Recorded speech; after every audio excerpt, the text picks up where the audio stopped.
Rise and shine class 9th के बच्चों, आज मैं आपके लिए लेकर आई हूँ आपकी क्लास 9th की बुक एस्चान बायोलॉजी के chapter number 5 why do we fall ill. ये मल्टीपल चॉइस क्वेश्चन टाइप 1, ये इंटरप्रिटेशन टाइप क्वेश्चंस हैं और ये बेटा इस चैप्टर का वीडियो पार्ट 2 है। ऑलरेडी वीडियो पार्ट 1 मेरे चैनल पे अपलोडेड है, आप वहाँ जाके प्लेलिस्ट में चेकआउट कर सकते हैं। बच्चों, अगर आप लोगों ने अभी तक मेरे चैनल को सब्सक्राइब नहीं किया है तो जल्दी से सब्सक्राइब कर दें और रेड कलर का बेल आइकन हिट करना ना भूलें, जिससे कि आपको मेरे अपकमिंग वीडियोस के बारे में टाइम टू टाइम पता चलता रहे। चलिए यहाँ पे क्वेश्चन नंबर 1 से हम लोग स्टार्ट करते हैं। क्वेश्चन नंबर 1 है fever, delirium, slow pulse, abdominal tenderness and rose coloured rash indicate the disease. कि अगर आपको फीवर आ रहा है या फिर आपकी जो पल्स है वो काफ़ी स्लो हो गई है या फिर आपको पेट के नीचे वाले हिस्से में टेंडरनेस फील हो रहा है या फिर रैशेस आ गए हैं कलर्ड, तो ये किस डिसीज़ को इंडिकेट करते हैं? क्या ये टाइफाइड को इंडिकेट करते हैं? क्या ये मिसल्स को इंडिकेट करता है या फिर ये टेटनस को इंडिकेट करता है या चिकन पॉक्स को इंडिकेट करता है? तो देखिए यहाँ पर हमारा ऑप्शन ए है टाइफाइड, वो ठीक होगा क्योंकि जो टाइफाइड फीवर है वो कैसा इन्फेक्शन है? वो बैक्टीरिया से होने वाला इन्फेक्शन है। ठीक है, बैक्टीरियम इन्फेक्शन है। किसके थ्रू होता है? कौन से बैक्टीरिया के थ्रू होता है? ये होता है सैलोमोनेला टाइफी के थ्रू। अब इसके सिम्टम्स क्या क्या हैं जो कि एक मरीज को पता चलते हैं? उसमें हाई फीवर होता है, फ्लक्चुएशन भी उसमें देखने के लिए मिलते हैं, कभी तेज़ फीवर हो रहा है, कभी हल्का फीवर हो रहा है, पल्स काफ़ी स्लो हो जाती है जो कि हमको यहाँ पे ऑप्शन में भी दे रखा है, फीवर भी दे रखा है, पल्स भी दे रखा है। एब्डोमिनल टेंडरनेस यानी एब्डोमिनल पेन भी देखने के लिए मिलता है। साथ ही डेलीरियम, डेलीरियम का मतलब यहाँ पर होता है एक्यूट कन्फ्यूजन स्टेट, कन्फ्यूजन में रहता है, वीकनेस भी रहती है, तो टाइफाइड इसका सही आंसर आ जाएगा जो कि बैक्टीरियम के थ्रू होता है, सैल्मोनेला टाइफी के थ्रू। फिर है सेकंड एड्स। एड्स आपको पता है एसटीडी है, सेक्सुअली ट्रांसमिटेड डिसीज, जो कि एचआईवी वायरस के थ्रू होती है। तो यहाँ ऑप्शन में देखिए क्या दे रखा है क्वेश्चन नंबर 2 में, AIDS is due to A reduction to number of helper T cell, B reduction in number of killer T cell, auto immunity, non production. तो देखिए इसका जो सही आंसर है वो है A reduction in number of helper T cell.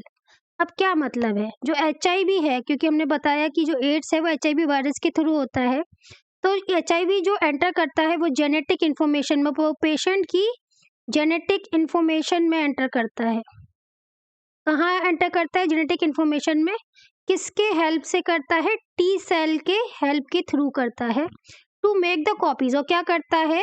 Copies बनाता है अपनी खुद की। When this happen the helper T cell die, और जब ये होता है तो हेल्पर टी सेल डाई हो जाती हैं। तो reduction to number of helper T cell, तो यहाँ पे जो रिडक्शन हो रहा है वो नंबर में हो रहा है टी सेल के। ठीक है। थर्ड है जॉइंडिस इज डिसीज ऑफ, जो जॉइंडिस है हिंदी में हम जिसको पीलिया बोलते हैं, और इसमें क्या होता है कि स्किन पेल हो जाती है, पीली हो जाती है। तो जो जॉइंडिस है इज अ डिसीज ऑफ, एक किडनी का डिसीज है या फिर लीवर का डिसीज है या पैनक्रियास का या ड्यूडेनम का, तो इसका ऑप्शन भी ठीक होगा। जॉइंडिस जो है वो लीवर से रिलेटेड डिसीज है, क्योंकि jaundice is caused by the buildup of bilirubin in the blood and tissue of the body. The organ which is affected by its secretion is responsible for the emulsification of fat, and it is the largest glandular organ also, which is liver. Question number 4 के बारे में बात करते हैं। Which one of disease is not infectious? इसमें जो आपको 4 option दे रखे हैं A, B, C, D, इसमें से कौन सी इन्फेक्शियस नहीं है? टाइफाइड, लेप्रोसी, मीजल्स और ल्यूकेमिया। तो देखिए यहाँ पर अगर हम बात करते हैं टाइफाइड के बारे में, तो ये आपका बैक्टीरिया से होता है, ये इन्फेक्शन के थ्रू नहीं हो रहा, ये बैक्टीरिया के थ्रू होता है आपका। विच इसमें बताना है which one of disease is not infectious, इसमें से कौन सी डिसीज इन्फेक्शियस नहीं है? तो टाइफाइड से इन्फेक्शन हो सकता है, और लेप्रोसी जो जनरली हमारी स्किन सड़ने लगती है, इसमें भी इन्फेक्शन दूसरे आदमी को हो सकता है। फिर है मीसल्स, जो मीसल्स है ये कॉन्टेजियस डिसीज़ है caused by the measles virus. और इसमें जो ल्यूकेमिया है, leukaemia is a indiscriminated division and growth in the number of the WBC. यहाँ पे क्या होता है, डब्ल्यूबीसी का जो ग्रोथ है वो अजीब तरीके से होने लगता है। और leukocyte is also known as a blood cancer which is neither infectious not contagious. तो डी वाला आपका ठीक आएगा। इसमें से जो ल्यूकेमिया है, यहाँ पे डब्ल्यूबीसी अजीब तरीके से बढ़ रहे हैं और कैंसर, ब्लड कैंसर भी हो सकता है, ये इन्फेक्शियस नहीं है। Now question number 5, congenital disease are दो। देखिए कॉन्गेनिटल डिसीज वो होती हैं जो बर्थ के साथ बच्चे में आते हैं, ठीक है, ड्यूरिंग बर्थ या बिफोर या फिर फीटस के थ्रू, फीटस के अंदर ही बीमारियां हो जाती हैं, लाइफ लॉन्ग रहती हैं, उनको हम कॉन्गेनिटल डिसीज कहते हैं। तो पहला ऑप्शन दे रखा है डिफिशियंसी डिसीज। तो डिफिशियंसी डिसीज तो जो न्यूट्रिएंट की कमी की वजह से होती है उसको बोलते हैं। Present at the time of birth, yes, तो बी ऑप्शन यहाँ ठीक हो जाएगा। Are spread from man to man, तो man to man communicable disease होती है, कॉन्गेनिटल डिसीज नहीं होती। अकर ड्यूरिंग लाइफ टाइम, तो जो लाइफ टाइम में होती हैं वो आपकी कौन सी डिसीज होती है, जो लाइफ टाइम में कॉन्गेनिटल डिसीज होती है, जो पूरी जिंदगी भर आपके साथ में रहती है। लेकिन यहाँ पर सही ऑप्शन आएगा टाइम ऑफ बर्थ, क्योंकि बचपन से हमारे साथ ये डिसीज आती है। ओके, और अकरिंग ड्यूरिंग लाइफ टाइम का मतलब है कि जिंदगी भर होती रहती है कभी ना कभी। बच्चों, अगर अभी तक आप लोगों ने चैनल को सब्सक्राइब नहीं किया है तो जल्दी से सब्सक्राइब कर दे, वीडियो को लाइक करना भी ना भूले। क्वेश्चन नंबर 6, हीमोफीलिया कैसा डिसीज है। देखिए हीमोफीलिया में होता क्या है कि अगर कोई बच्चा इंजर्ड हो गया है या कोई भी व्यक्ति इंजर्ड हो गया है और खून बहना उसका स्टार्ट हो गया है, तो यहाँ पे क्या होता है, क्लॉटिंग नहीं होती ब्लड की, जिसकी वजह से ब्लड ब्लीड होना स्टॉप नहीं होता, इसको हीमोफीलिया कहते हैं। तो is it a acute disease, is it a deficiency disease. तो डिफिशियंसी डिसीज तो है नहीं कि न्यूट्रिएंट की कमी की वजह से होता है। क्या ये एक्यूट डिसीज है, तो acute disease short period of time के लिए होता है, वैसा भी नहीं है। क्या ये क्रॉनिक डिसीज है, तो ये क्रॉनिक डिसीज भी नहीं है, क्योंकि क्रॉनिक डिसीज 3 महीने या उससे ज़्यादा के लिए रहती है और ज़्यादा टाइम के लिए तो बर्स्ट हो जाता है उसका केस। ये कॉन्गेनिटल डिसीज है, बचपन से आती है ये डिसीज, बर्थ के टाइम से। फिर आता है BCG vaccine is use to कर। BCG जो वैक्सीन है वो ट्यूबरक्लोसिस के लिए यूज की जाती है। ट्यूबरक्लोसिस माने टीबी की जो डिसीज होती है उसके लिए लगाई जाती है बचपन में, ताकि ना हो। तो यहाँ पे 7th का बी वाला ऑप्शन ठीक हो जाएगा। 8 पूछा है infectious disease spread through, vectors के थ्रू भी फैलती है इन्फेक्शन वाली डिसीज, वाटर के थ्रू भी फैलती है, सेक्सुअल इंटरकोर्सेस की वजह से एसटीडीज फैलती हैं, तो यहाँ पे ऑल ऑफ डिसीज आती है। 9th है AIDS is mainly caused by. देखिए अगर सेक्सुअल इंटरकोर्स करेंगे और एक व्यक्ति को अगर है एड्स, तो दूसरा व्यक्ति उसके साथ सेक्सुअल इंटरकोर्स करता है तो उसको भी एड्स होने की संभावना है। ब्लड ट्रांसफ्यूजन के थ्रू भी है। एक्चुअली ट्रांसफ्यूजन को वो प्रोसेस होता है जिसमें कि पूरे ब्लड को या ब्लड के पार्ट को दूसरे पेशेंट में ब्लड स्ट्रीम में दिया जाता है। तो अगर एक व्यक्ति को एड्स है तो उसका ब्लड अगर दूसरे व्यक्ति में जा रहा है तो उसको भी एड्स होने की संभावना है।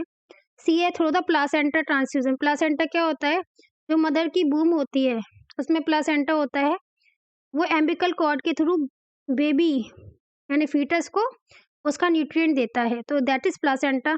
तो प्लासेंटा ट्रांसफ्यूजन के थ्रू भी अगर किसी व्यक्ति को एड्स उसका प्लासेंटा दूसरे में ट्रांसफ्यूज किया जाएगा तो उसको भी हो सकता है। तो ऑल ऑफ दी अबव यहाँ पर आएगा। क्वेश्चन नंबर 10 की बात करते हैं। Common cold is a. देखिए कॉमन कोल्ड हमें जिंदगी भर कभी ना कभी होता ही रहता है। तो जो कॉमन कोल्ड है वो एयरबॉर्न डिसीज है, ठीक है, एयरबॉर्न डिसीज है और स्नीज के थ्रू और कफ ड्रॉपलेट के थ्रू फैलता है। और कॉन्जेनिटल डिसीज वो तो बचपन के साथ आती है, तो ये तो है नहीं। जेनेटिक जो जीन्स के थ्रू आ रही है वो भी नहीं है। अब बचता है क्रॉनिक डिसीज, जो कि 3 से 5 महीने में खत्म होती हैं, बाद में वर्स हो सकती हैं, तो ये भी नहीं है। एक्यूट डिसीज है, acute disease short period of time के लिए होती हैं, तो कॉमन कोल्ड आपका एक्यूट डिसीज है। फिर आता है question number 11, pain in abdomen is symptom, sign, cause और इफेक्ट। देखिए, पेन इन एब्डोमेन इफेक्ट नहीं है, कॉज भी नहीं है। सिम्टम्स क्या होता है, जो पेशेंट फील करता है, दूसरे को दिखता नहीं है उसकी बॉडी पे। साइन होता है जो उसकी बॉडी पे दिखाई दे रहा है। तो यहाँ पे सिम्टम है पेन। उसके बाद है 12th, in chronic disease a patient suffer from. Chronic disease देखिए क्या होता है, जो तीन महीने उससे ज़्यादा टाइम के लिए होती हैं। अगर उससे ज़्यादा हुई तो उसका इफेक्ट बहुत ही ज़्यादा वर्स हो जाता है। तो जो क्रोनिक डिसीज है, patient suffer from poor appetite या भूख कम लगती है, बिल्कुल सही बात है। सांस लेने में भी दिक्कत होती है, टायर्डनेस भी फील होती है। तो 12th का डी आएगा, ऑल ऑफ दी अबव। 13 के बारे में बात करते हैं, which one of the following is incorrect about tuberculosis. देखिए, जो ट्यूबरकुलोसिस नाम की बीमारी है वो होती है माइकोबैक्टीरियम।